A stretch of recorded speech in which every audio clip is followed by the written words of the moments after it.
Appreciate y'all tapping into another episode of the Texas Fly OGs Podcast. I'm Rob. I'm Mike. Hey, what's up, everybody? I'm Pony. So I just wanted to talk about, in case some people didn't know, I mean, I'm sure a lot of men knew, but some men didn't. The month of June is Men's Mental Health Awareness Month. So me and my guys were invited to a meet and greet at 5015. So shout out to my boy D Scott, man, Demetri Scott. He put us on it. You know, he sent me the little flyer and he hit me up and said, hey man, I think you guys should come out, meet some people, talk to some people. I think it'd be good for the podcast. So I was like, cool, you know, we'll come out. And to be honest, I didn't want to go. I really didn't want to go because I mean, I'm so like I partied so much because I mean, being from Houston, you know how 5015 can get. You know, that's a spot there. Yeah. But I really didn't feel like going, and I was trying to find every excuse not to go. And I was waiting for Pony to say, hey, man, I don't think I'm be able to make it. And I was going to say, nah, I ain't going. But when he hit me up talking about, man, what time you going to go? I already knew it was a go then. Yeah, so I was like, okay, well, I got to go. Yeah. So, but I'm glad that we went. Mike Jones was in Louisiana at a family reunion, so he couldn't make it. Yeah. But you know, we repped him because we said, hey, it's three of us. Yeah. So, you know, but we met some cool people there. I just kind of want to shout out a few people. I wanted to shout out Anisha Hardeman. She is a grief counselor, and she was real nice. We exchanged info and stuff. We talked about her possibly coming on the show. I talked to Demetrius, having D Scott on here, and Thaddeus Tolbert, shout out to him. He's a youth counselor, pretty cool cat, man. We chopped it up for a little while and, just kind of talked and, he gave me a little background of him. I gave him some background of us, and Sir Charles Butler. He's a comedian, so I wasn't gonna call him Sir Charles at first, but I'm sure people know him by Sir Charles. I ain't gonna disrespect you like that, bro. So Sir Charles Butler, man, shout out to you, man. We talked to him about coming on the show too. Yeah. And Tasha Giles. Tasha Giles is pretty cool. She bought me and Pony some fries, some seasoned fries, because I was wondering about I hadn't been to 5015 in years, right? So I hadn't eaten their food in a while, but she gave us some fries. So fries was good though. Okay, I know y'all like fries. Yes, sir. But it was a very. I mean, we met a lot more people. I just can't remember y'all's names, and I apologize. But the networking went great. It really did, and I can't wait to have you guys on the show. So you can talk more about mental health. What would you consider mental health?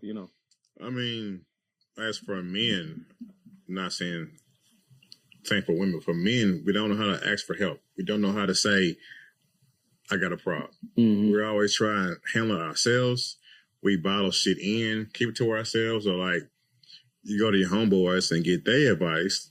They don't know. They give me their advice. Yeah. Street advice, you know what I'm saying? Mm-hmm. And we go to alcohol or drugs to like try and cope.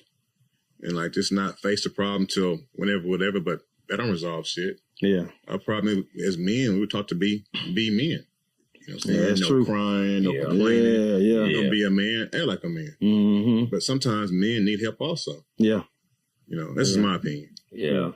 I mean, we go through a day-to-day grind, man. So I feel like we're responsible not just for ourselves, we're responsible for our whole family, you know what I mean? Mm-hmm. Meaning like our wife, me, my wife, the kids, and all that. So, when they have a problem, it's your problem. Yeah, so, right. And I just feel like I'm not saying that women women go through the same thing, but I think women ought to express it. Mm-hmm. You know what I mean? And they'll start crying and tell you, how they feel. Yeah. And a man, he'll just keep all that bottled up. And that's not a good thing, because once it comes out, it explodes in the wrong type of ways. You know what I'm saying? So if you going through something, just go, talk to somebody, even if you can't talk to your homeboys, even if you can't talk to whoever, but just go talk to somebody. Instead of keeping it in. You know what I mean? Because it's going to come out the wrong way. Yeah. It's going to come out wrong. Yeah. Yeah. Yeah, man. I dealt with, I have a few different situations, my nephew and my brother. My brother was on crack. Yeah. He wasn't crackhead, but like he wasn't addicted to it, but he did it from time to time. Okay. Like he would go out on the binge, like on a weekend binge, and he might do it 3 or 4 or 5 years later. Yeah. But that's how he coped with his problems. When he had problems, that's what he leaned towards, Right. And I didn't like it, because first of all, it was affecting my mom. So, he would disappear. And then what used to really make me mad was he would disappear and then he would call my mama. Yeah. And be crying and all this stuff. Oh, and of course, she gonna call me. Yeah.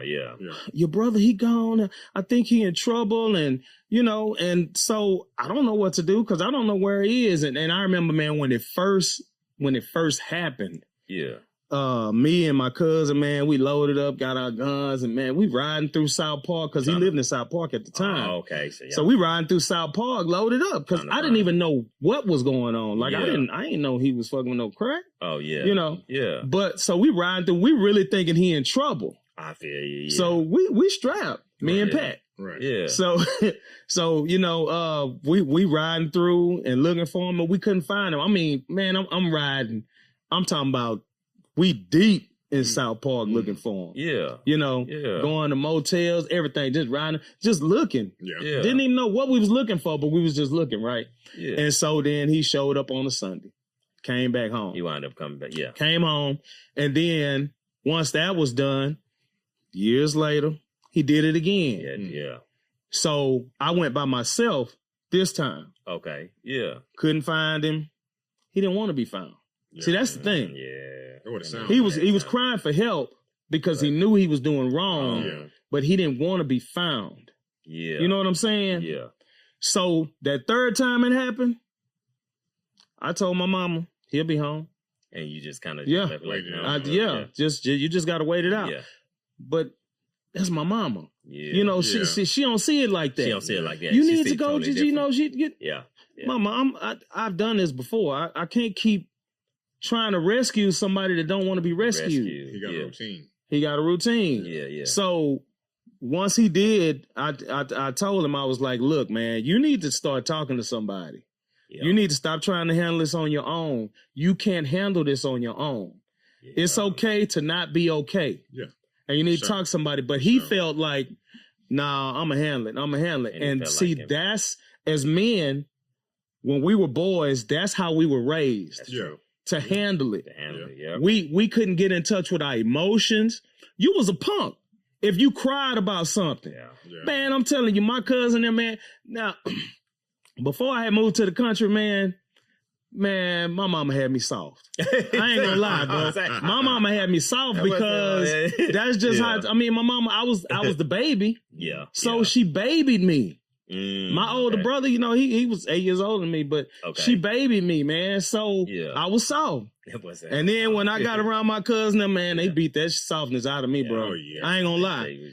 And so the stuff that I used to cry about when I was younger, it wasn't okay to cry. But see, that's how we're raised. We're raised not to be emotional. We are raised to keep stuff in and bottle it up and take care of it because that's what a man is like. No, man, it ain't always like that. Because if you leave it inside, it's going to explode. Always. And it's going to explode in the worst way. Yep. Always. Yep. You see what I'm saying? Yep. So, like right now, I'm dealing with my nephew. My brother's gone now. Mm-hmm. So I'm trying to help with my nephew because I don't want him to be like that. Yeah. You know what I'm saying? Yeah. So when we was at 5015, I was talking to people that could potentially help me with my nephew. Yeah. Right. So, you know, I mean, that's another reason I'm glad I went. Yeah. Because the guy that the therapist that I had for him before, he had young kids. And he was pretty much like we was on his time. Because he had his kids was involved in sports and stuff like that. I get that. Right. I ain't taking nothing away from that. But, you know, I need somebody to be there for my nephew because my nephew done lost his dad. So he don't know how to cope with that. And he leaves it. You ask him, are you okay? Yeah, I'm okay. I know you're not okay. Right. You know, I know you're not okay. Yeah. How old is he right now? He's getting ready to turn 14 next month. Okay. He's getting ready to go to high school. Yeah. So I'm going to get on this now.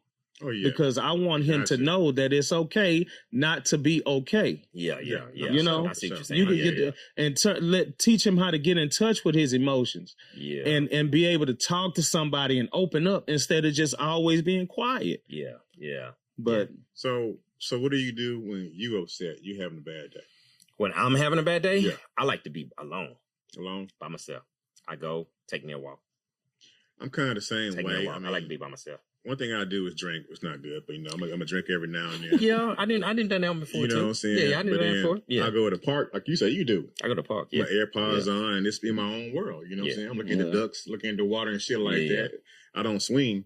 You know yeah. I get on like the little and that day. I get the park, man. You know what I'm saying? But walking is cool. To me, it is. It's pretty outside. You're just in your own world, and you kind of like you're at peace. I like that shit too. You know what I'm saying? Or I'm at home, and like I said, I'll drink, put a movie on, like just drink till like 3 hours. Then you're like, you know what? Time you go to bed. Yeah. But the next day you're paying for your head hurting, your belly hurting. You know, that's why I don't even do it. I used to. This my routine used to be when I get mad. I used to get mad, go in the backyard, get me a bottle, go in the backyard, barbecue and drink. Is it? That's what I used to do. Fire the pit up. Fire the pit up, barbecue and drink. But now that I done got a little bit, I would like to think I'm a little wiser now. Right. Now my method is I have the park by my house and I walk. I can't even tell you how many miles, but I just walk, and I sit out there. It's a big lake. I sit on the swing and just get my thoughts together, bro.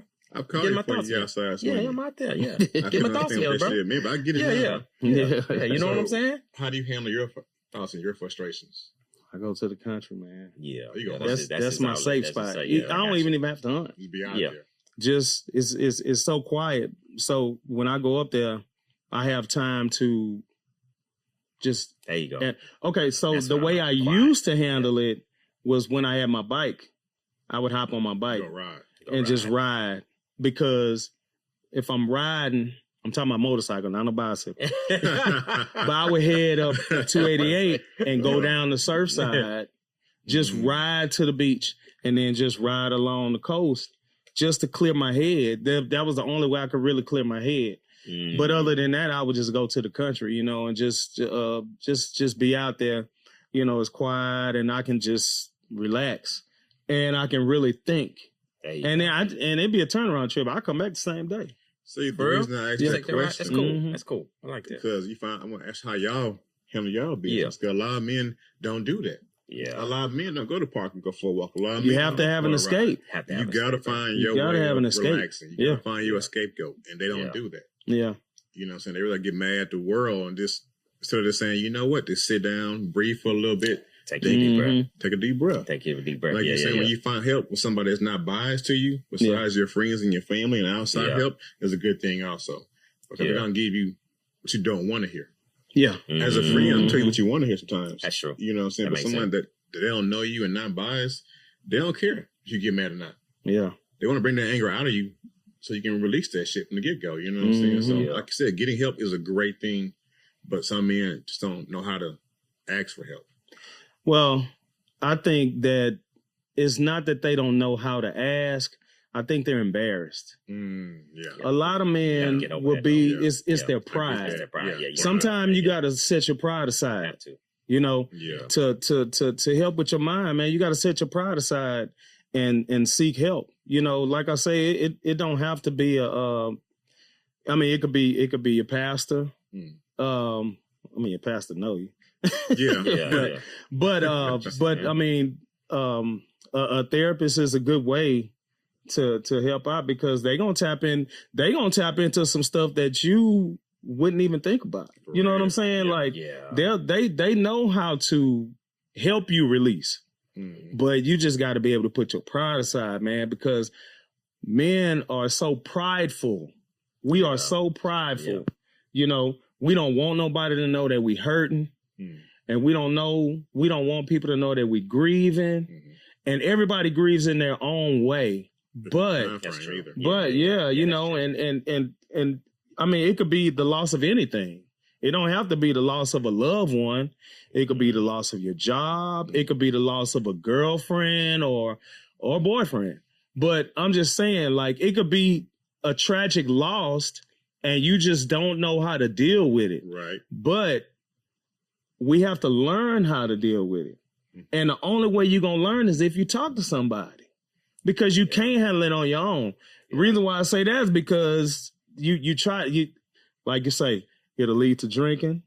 Yeah. It'll lead to drugs. You know, trying to handle it on your own. That's it. Yeah. Handle it on your own. That ain't always good. I mean, everybody got problems, right? But, you know, one thing I have always been scared to do, bro, is because I'm like, man, if I was to try this and I'm in my 50s and get addicted to this, shame on me. You know what I'm saying? So, but I just kind of I stay away from any of that. Yeah. Too old to getting on crack now. You ain't lying. You ain't lying. You're too old for that now. On crack. You ain't lying. Yeah, man.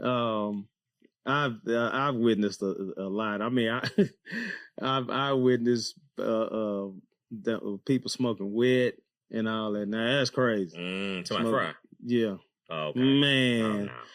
First of all, I ain't even know what the hell that smell was. Oh, and I'm like, how could you smoke that? Distinctive, man. They dipped it in the formaldehyde, man, and pulled it down. I was like, what the hell is that? Yeah. And they were like, it's embalming fluid. I'm like, and you smoking that? Yeah. Man, when I was younger and I was going through stuff, you know, I used to smoke a lot of weed. Oh, okay. That was my escape. Yeah, it was your escape. You know, especially like when I first got off work, I'd be stressed out from work, man, and I just go and not smoke. Yeah. But that was my escape. If I had any problems, I went home and, you know, smoke some, you know. Yeah. And for that little, it calmed me down. And for that little time period, I'm good, you know. Yeah. But, you know, then they started doing randoms at the job, so I had to stop. You had to stop. I had to stop. But on that subject, weed is so much different now. This is why I stopped smoking. Yeah. Weed is so much different now than it used to be back in the day. I mean, you know, we now they be like this and this and all this. And I'm like, it's all these different strains. Yeah, so, bro. I'm like, I'm good. My brother, you know, he's a smoker. He loved weed, my little brother. Mm-hmm. So I went and saw him one day. He said, hey, man, you want some weed? You know me, I ain't got to pay for it. Yeah. He had weed called blueberry pancake. See? I don't know. Yeah, all that. Like, I tried it. The shit was good, though. I ain't gonna lie. It smelled like blueberry pancake? It did. It did. I'm like, we was young, you had weed. Yeah, straight grass. Yeah, that's it. You had purple hair, dirt weed. You know, purple hair. You had hydro. Yeah. I used to love hydro. Man, you smoke weed now, you be high for days, bro. Mm-hmm. Nah, I don't fool now. But it's totally different now because so many people have learned how to make it. And turn it into what they want. Make it stronger than it's supposed to be. Yeah. You know what I'm saying? But I'm sorry, bro. So do you feel okay? So I know you said, you know, back in the day when you used to smoke weed, when you felt stressed out or whatever. Mm-hmm. So do you feel like weed is addictive? You know, that's an ongoing thing between. No, I don't feel like it's addictive because I was able to stop cold turkey. Okay. Yeah. I don't think it's addictive. Yeah. Other people might feel different. Right. Yeah. You know. But some people, when they have to stop, they have bad effects. Yeah. You know, like you know, headaches and stuff like that. Yeah, withdrawals. Okay. But me, I was able to stop. Yeah. You know. I think it depends. Everybody's different. To me, it's kind of like cigarettes. Yeah. You do it so long, so often that to me, it can be addictive. You just get used to it. Because you got to have that weed because you enjoy it so much. Yeah. You know what I'm saying? Well, I was doing it for years. And you just stop Like that? I ain't had no choice. I want him a job. Well, Yeah. A lot of cats have jobs don't give a damn. They go out Some of the cats that work there couldn't give it up. And they stayed doing it, and then they tried to cover up, and they ended up losing their job. Really? I didn't want to be one of them, though. Yeah, I got you. But, yeah, man, like, I mean, it's, you know, coping with mental illnesses can really take a toll on a person. I ain't gonna say just men, women too, because I know some women that suffer from mental health. I seen this young lady, and I really don't know how true this is, but she was going through. She had a baby, a young baby. Yeah. And then she had problems at work and stuff like that. And they say she unalived herself after that video. Now, I don't know how true that is, but I know women, it's a lot of women that go to mental health issues, but women they're more in touch with themselves. Yeah. They'll seek help. I agree with that. Men don't seek help. At all. That's the difference. Yeah. You know what I'm saying? Like men really don't seek help. Because we feel like, we can handle it. Yeah. Yeah, I'm going to handle it, man. I'm going to be all right. Yeah. You know, we pray about it. Yeah. Yeah. But sometimes you need something a little more than prayer. Because you might be praying about it, and then God might be sending you the sign, go talk to somebody. You're ignoring the signs. And you ignore the signs. Yeah. And it gets worse. Yeah. And it doesn't get better until you go talk to somebody. Yeah. Yeah. What I did want to say is it's 2026. So getting help now is easier than it was in the past. Yeah. 100%. Nowadays, you can go to your job and then it could be anonymous. Mm-hmm. They have programs that work for you now. You can go to your job and ask for help. Yeah. It could be your business. They got things like betterhelp.com. I've had friends use them and like them. Mm-hmm. You know what I'm saying? So there's ways to get help nowadays. Yeah. But it got to begin with you as a person. Yeah. Like Rob just said, God is going to give you signs over and over again. It can be from losing your job. It can be from losing family. God's going to give you signs when it's time for you to get help. Yeah. I agree. So you can't ignore it no more. Yeah. There's always ways to find your peace. You know what I'm saying? Don't do it things when it gets too drastic. Yeah. This is my opinion. You know what I'm saying? You just got to find a way to make yourself happy, man. You know what I'm saying? I think when people, once you get in touch with yourself, man, and you figure out a way how to make you happy instead of making everybody else happy, that's it, bro. You one step closer. You know what I'm saying? And it took me a while to figure that out. Yeah, got to make Lawrence happy first before you make anybody else happy. You know what I mean? And that's including everybody. You know, and once you do that, and just like I'm telling you, my walks, bro. It's my peace. It's my peace. I love it, man. Swing, huh? And I sit up there on the swing, bro. Not the kind of the playground swing. It's the other kind of swing, though. Yeah, the bench swing. Yeah. But like you said, as long as you find your peace, man, you find a way what makes you happy, what brings you joy. Once you find yourself first, like he was saying, fix your problems. Yeah, you can take care of everybody else. It falls in line. There you go. Like that old saying, shit rolls downhill. That's a fact. Take care of yourself first before you do anything. That's a fact. You know what I'm saying? But hey, everybody don't see it like that. Yes, sir. Yeah. Yeah, was that your last word? I hope so. Because I mean, that was a good note to end on. Like, What about you, Tony? Hey, man, just man, if you feeling like you need help, don't be afraid to go get help, man. It's out there for you, and it's available. So don't be afraid. Don't be scared. Just go get it, man. And let that be an outlet instead of an outburst. You know what I mean? Yeah. So, yeah, man. Well, my little last part is just talk to somebody. Look out for you. You can't look out for everybody else if you can't even look out for yourself. Facts. You know what I'm saying? So talk to somebody. Like I said before, it's okay to not be okay. Don't always try to carry the weight of the world on your shoulders. Because you probably can't hold it up. Yeah, that's a fact. But that's all I had to say. Yeah. Let me say one last thing before I forget. Check out my homegirl and her partner. They had their own podcast called Swirl Effect Podcast. It's on YouTube now. Also, her name is Tara. Her friend name, I have no idea. I'm sorry, Tara's friend. But check them out. Swirl Effect Podcast. Okay, shout out to Swirl Effect Podcast. All right. Yes, sir. All right. We all right. Everybody Texas OGs Podcast. Safe, healthy, and blessed. Peace out.